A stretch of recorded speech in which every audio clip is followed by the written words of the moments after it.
Hey guys. Um, so I wanted to come back and do a second video on concerning the upcoming eclipse on April 8th. I know I have a past video um, where it's about 48 minutes long and I go into a lot of details. Um, and I know it's long, and I'm sorry for that, but sometimes if you really want to understand something, you got to take the time to explain it, and I think it's important to know. Well, since then, I have been doing some more research, and I've come across some other things that I want to share that I think are awesome and important to it. Um, I know there's a lot of videos out there talking about it, and again, I found some really good ones, a lot of speculative things. And a lot of people are kind of getting sick of hearing about it because it's like, a lot of hype is being built up around this eclipse. And more than likely, this eclipse is going to come and go, and everybody's going to look around, hold their breath, nothing's going to happen. And they're going to go on and say, yep, see, told you so. Well, here's the thing, they don't understand it. And yes, it's not a doomsday thing like the end of the world is going to happen on April 8th with this eclipse. That's not what I'm saying, and that's not what most people who are speaking on it are saying. Now, there are people out there that like to, you know, do what some call fear porn, and they like to just go off into la la land with every single thing. But that's not me. So, anyway, I just wanted to clarify that and get into some of the other information I have. Now, I'm just going to review a little bit that and you really want to see my first video and listen to that before going into this video because some things might not make sense if you don't. So, in the previous video, I talked about the eclipse as it relates to um, the four blood moons. It was known as the tetrad blood moons of 2014 and 15. John Hagee and I think it was Mark Biltz, if I'm saying this right. I might not be, and it was Mark something. They basically popularized it. They said it was like the beginning of something, the beginning, the end. And a lot of people understood it as meaning something significant. It fell on Jewish feast on Passover and Sukkot for 2 years. And it was the first time it had happened since 1967, which, if you know your history, that was when the Six-Day War happened. It was around that time. And then in 1948, when Israel became a nation, and then in 1493, after the Spanish Inquisition started. And these were like timestamps throughout history that showed a correlation between the signs in the sun, moon, and stars that God put in the heavens for us, according to Genesis, to regulate and understand times and seasons and signal us when things were about to happen or change in history, to help us know that He is the sovereign God over all of creation. It's His story, it's His history. He's written it, He's the author and finisher of it.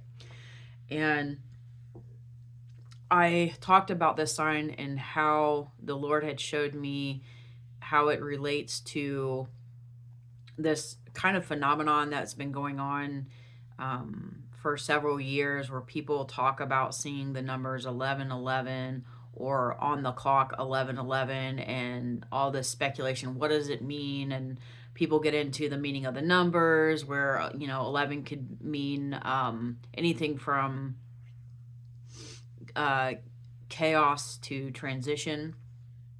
And they talk about different things, but basically for me, the Lord gave me a revelation on it. You can go back to the other video and watch it and what it means. It is like a timestamp. It's like a clock, and 2014 and 15 were very significant to that. And one of the things that I read into that when I saw it, I guess read into it's not the right word, but the Lord related it back to the feast, which was Passover being the first feast, in Tabernacles, or otherwise known as Sukkot, Feast of Booths, is the last feast. And through that, I understood that He was saying, I am the first and the last, the Aleph and the Tav. And that connects to, which, like I said, you have to go into the video, watch it. It's really awesome. It's worth a watch. It's worth the wait to understand the things that the Lord had showed me. And not just me only, there's others out there too, who have come up with things that I've seen, and it's like, hey, that makes sense to me, and it fits into what the Lord's showing me. We see in part, we know in part. Not everybody knows everything, but God gives us enough to where it tells a story and gives us an understanding of what he wants us to know. So, the blood moon's related to the 11:11, which correlates back to Isaiah chapter 11, verse 11, which has to do with Israel, ironically, and God restoring them back to their land. So anyway, this idea of 11:11 also straddles across American history, because America, like Israel, the only two nations in the world that ever have a covenant with God, made a covenant which started with America. It was in 1620 on November 11th, and that's on the old Julian calendar, whereas on the modern Gregorian calendar, it would come up, the date would be November 21st of 1620. So there's that discrepancy, and you just have to know that on the old calendar it was November 11th. And why does that matter? Because on November 11th, the Mayflower Compact, there was a covenant that was signed by those people on that ship to dedicate the land to God. And it was from that covenant that America got its infancy. The infancy of that, our country started. And you can follow that thought all the way through George Washington when he was elected and he prayed in New York. He reiterated that Mayflower Compact covenant, and then it just kind of goes through history from there. It wasn't the Declaration of Independence that started it all. It was the Mayflower Compact of 1620. And see, that was signed on November 11th. So what's the significance there? Well, that's the 11th month and the 11th day of that year, 11:11. See the correlation? Goes back through the scriptures, and all the way back to the blood moons, which has the idea behind it of the Aleph and the Tav, which also relates to the eclipses that many people have been talking about, including myself.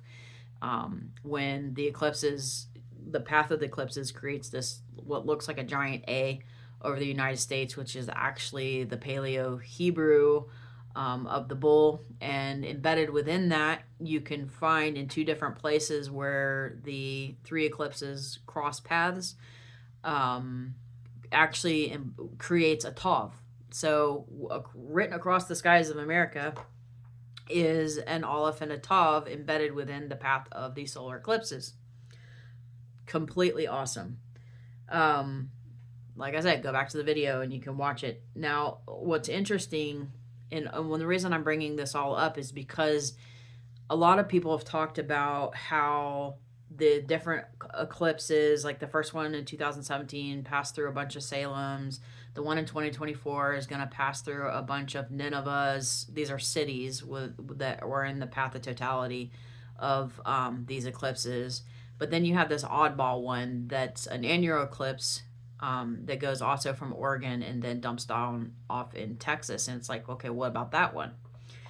But so there's a religious connotation that a lot of people have taken with these eclipses, and they found all these cities and all these names, and anything from Little Egypt, which is on the New Madrid seismic zone, to Rapture, a town called Rapture or something, which God only knows why these towns got these names. I don't know, but it is interesting and it's cool, which is a biblical understanding. But there's a better understanding, I think, that, and that's good. Those are good, but there's a better understanding and a more important one that I think is being overlooked, simply because people don't know. That some people, I guess, don't know how to look at it, and this is something the Lord showed me, and that's what I want to show you guys. So, and I have a little notepad here that I'm referring to. That's why I'm looking over to my side, because there's a lot of, facts and things that I want to get into. And plus there's something else the Lord showed me, a little bonus, that some scientists discovered that I also want to tell you about that plays into this. So the first eclipse, the Great American Eclipse, kicked off in 2017. It went over from Oregon and dumped off in South Carolina. Now, what's interesting about this one, it was the first one in our country since 1918, okay, to cross America coast to coast from the Pacific to the Atlantic. And it was also the first one to make landfall exclusively in the United States since 1776. Now, the eclipse in 1776, if you want to look it up, it took place November 30th, 1776. Okay, so why does that matter? Those two dates, obviously, if you're American, they should jump out at you. In 1918, that was the end of World War One, or I'm sorry, World War Two. That war officially ended in November 11th, believe it or not, at 11 o'clock. They signed the papers and ended World War One, not two. I don't know if I said that wrong, but that's what I meant, World War One. And the reason that matters is because we started to ascend as a world superpower after World War One. By the end of World War Two, we were a world superpower. And again, that date, November 11th, at 11 a.m., connects all the way back to 1620 on a November 11th when the Mayflower Compact was signed. See the connection there? Now, the other thing is about this eclipse in 2017, it also was the first one exclusively in the United States since 1776, which I told you that eclipse happened in November 30th of 1776. And on the old calendar, it would have been November 19th, just 8 days after the Mayflower Compact was signed and they landed on, I think originally it was Cape Cod, and then they sailed up and went to Plymouth. So, in 1776, that was when we signed the Declaration of Independence. Obviously, something having to do with the land. And so the 2017 eclipse was tied back to the year of 1918, and you can look this up on Wikipedia. That's where I found it. And it was tied back to 1776, two very important dates in our history. And the date of 1918 could be directly linked back to the Mayflower Compact, which was literally on the same day. And it was just, hundreds of years apart or whatever, 100 some years apart. So what I'm getting at is when I'm talking about this first eclipse, the first thing you see when you're looking at this quote unquote sign, if God gives us signs to give us an understanding, to know what something means, you have to know how to read it. It's kind of like reading a book. Well, the first thing that sticks out to me is this specific eclipse is tied back to a lot of the history of the United States, which makes it important because if something is linked back to your history, that means you might want to go back into your history and see what is significant about that. Okay, let's see here. Let me go on. Okay. So that's kind of what got me started. I mean, I've been looking after these things well before the tetrad moons that happened in 2014. Prophecy has always been something for me that I've greatly enjoyed. Since I was 13 years old, I've been kind of following it, studying it. I'm a Christian, love the Lord. And it's just so amazing to me to look at things that have prophetically been stated in the Bible and to watch them come to pass, see things in my own day, my own life, and just see how God does these things. So that's kind of a review. There's a lot more than that in the other video that ties it together better, and I just kind of went through it in a flurry because I really want to get to the point of this video and how these eclipses are tied to history. And I will say that the 2024 eclipse on April 8th is also tied to a calendar date of Nisan 1. And some of you may know that, but so what you see is you see calendar dates of America in 2017 being tied to that one, and then a calendar date of Israel's religious new year being tied to the one in 2024. And then obviously you have the annular eclipse, which makes the Aleph Tav sign, which basically means beginning and end. And isn't it the Lord who says in Revelation, he's the Aleph Tav, the Alpha and Omega? And he says somewhere in the scriptures that he is the God who declares the end from the beginning. So what is what is the statement being said over our nation? Why would you mark it out? Why would you do these things? Well, before I get into that, I want to talk to you about the thing that I discovered in 1981. I'm not sure what it was I was doing. I don't know how I'd come across this stuff, but the Lord always finds a way to make it happen, right? Um, I came across a study of someone who, and this matters. This really matters because of what I think's coming. There was a guy named his name was Dr. Raymond Arvinson, I think is how you pronounce it. And there were others. I went to NASA.gov. There was a Catholic site. They reported on it too. You can Google it and look it up. And you can actually get the original white papers through a link on that site that will show you the study. But this guy, Dr. Raymond, he was out of Washington University in St. Louis. In 1981, he discovered a crack, you could call it, that went from just north. It was in Washington, between Washington and Oregon area, up into the British Columbia area. Over there, he discovered this crack, a 1,700-mile long crack that went all the way down across the United States to the New Madrid seismic zone. And if you want to know the fault in that area, it's called the Cascadia subduction zone. It's a subduction type plate slippage where you have one plate sliding under the other and kind of backing it up like this, and it does a certain type of, if it would ever go off, it would be like a thrust earthquake, which is different than like if you had the San Andreas where they go, the fault lines go like this, they slip past each other. So it's a different type of earthquake, and because of the way the one is in the Cascadia subduction zone, it has the ability to unleash, and has in history unleashed earthquakes over 9.0, I think 9.1 or something like that, and it has done that. So anyway, this researcher, he found this crack from in that area, and it was a 17-mile crack that stretched from the Appalachian Mountains, from Washington to Appalachian Mountains. But there were some new discoveries that more recently have extended this crack all the way from Washington State to the Pacific Ocean, around Port Angeles, Washington, and all the way down into Missouri, which goes into where the New Madrid fault zone is.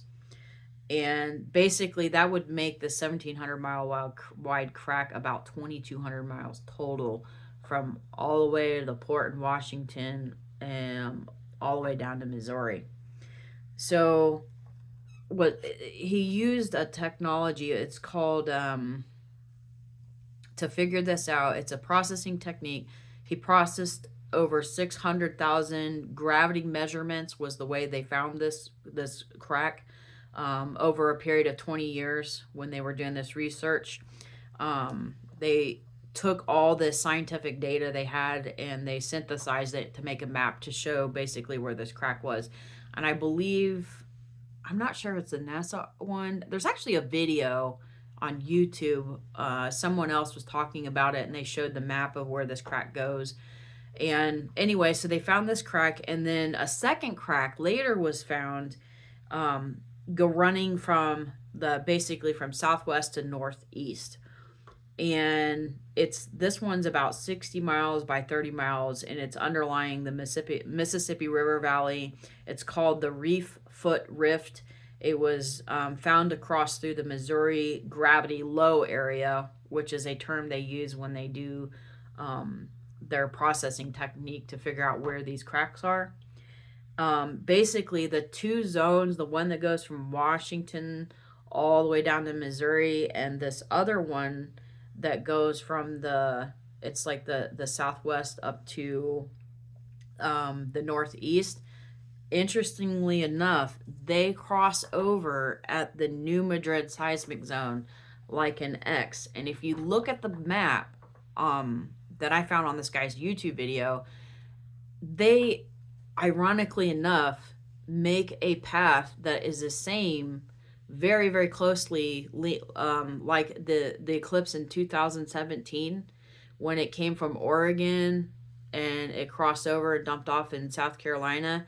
And then you have the other one that's coming from Texas in 2024, and it's going to go up and out through like the top of Maine and whatever into Canada. Those two eclipses also cross at the New Madrid seismic zone. Now, something years and years ago that the Lord told me through a family member is that someday there was going to be a very nasty earthquake up there at the Cascadia subduction zone. And the reason I learned about earthquakes is because I used to live in California between two sister faults, and I think in 2011, and that was when the great Japanese earthquake happened and caused a giant tsunami. And it got me worried about earthquakes and tsunamis since I lived between the two sister fault zones and I wanted to learn about them. So anyway, I learned about the Cascadia subduction zone, and someone had told me that they felt that there would be an earthquake there, and I started learning about it.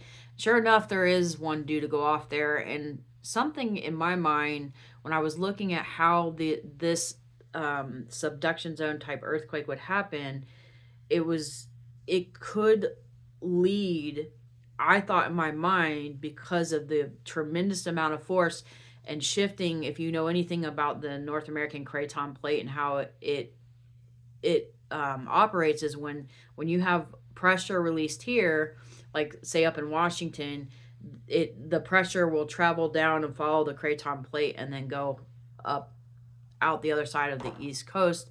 And I learned this through a guy who has been studying earthquakes and how they work for years. His name is Dutch Sense.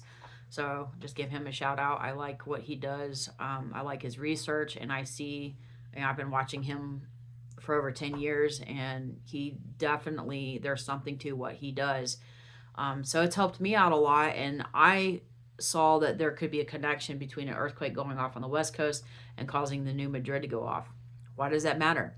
Well, this crack that the scientists found, and I didn't know it even existed, it cuts right across the craton plate, which is supposed to be a solid plate, as far as I know, and it connects Washington to the New Madrid. What are the odds of that? What is, it's just amazing to me. And this was been known since 1981 when this research first started, that there was this link that links the two together. I didn't know that until just recently, and that's just more information that surrounds these eclipses and their paths and what they cross, and all these things that again relate to our history, relate to our country. And it's just it screams to me that the Lord is trying to show us something, that even on a scientific level, there is a possibility, there is a link between where these eclipses come in, where major fault zones are.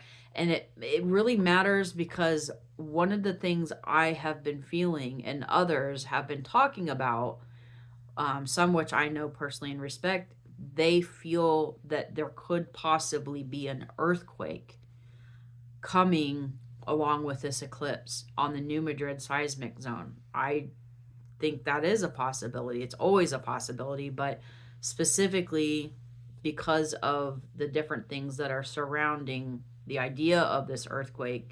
But I'm kind of getting ahead of myself. I want to stick with my notes so I don't screw it up, because there's a lot of things that I want to touch on here. Why do I think that? Well, if we go back to history, okay, in the New Madrid seismic zone, there was also, which some people have talked about this, and there's so many things that correlate that just show this is not by accident. And I don't believe anything is by accident. I believe God does everything with a purpose, on purpose. Okay, He doesn't do accidents, and He controls everything. He even says, "I'm the one who creates disaster." Now, just before I open that can of worms, God is not willing that any should perish and that all should reach repentance. but there is a reason for judgment. Judgment is not just because God's so angry and wants to go and squash people. That's the last thing God wants to do. What we don't understand oftentimes about judgment is judgment puts the fear of God in us and causes us to rethink things that we do and repent, whereas otherwise maybe we wouldn't repent, which is, I'm going to get to that thought too, because I think that's the point of this whole thing. Anyway, so if you guys go back into history and you look in from around 1811 to 1812, the New Madrid seismic zone went off, and there was some very significant, some of the largest earthquakes in history went off in the New Madrid seismic zone. What's interesting, and here's where I correlate what I think's coming. September 17th, 1811, there was a solar eclipse. Okay. Um, and just not even a month later, November 6th, let me see here. Let me see if I got that right.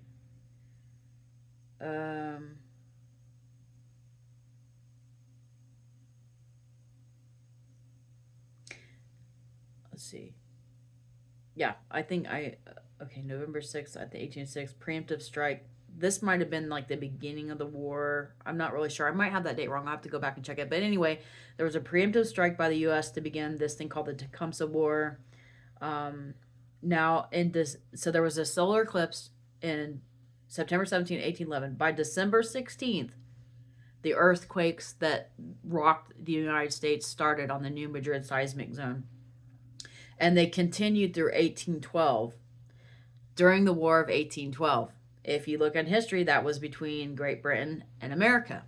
Okay, so here you have earthquakes and wars going on in our country, and the greatest earthquake that ever hit that area. So what's another thing that's interesting is during this time of this war, when these earthquakes were going on between Great Britain and America, there was a comet. It was visible for 17 months, and it was the brightest during the earthquakes. It was called the Tecumseh Comet or Neapolitan's Comet in Europe. That's what they called it there. You can look it up. So, and finally, the last earthquake that took place during these series of earthquakes ended February 7th of 1812.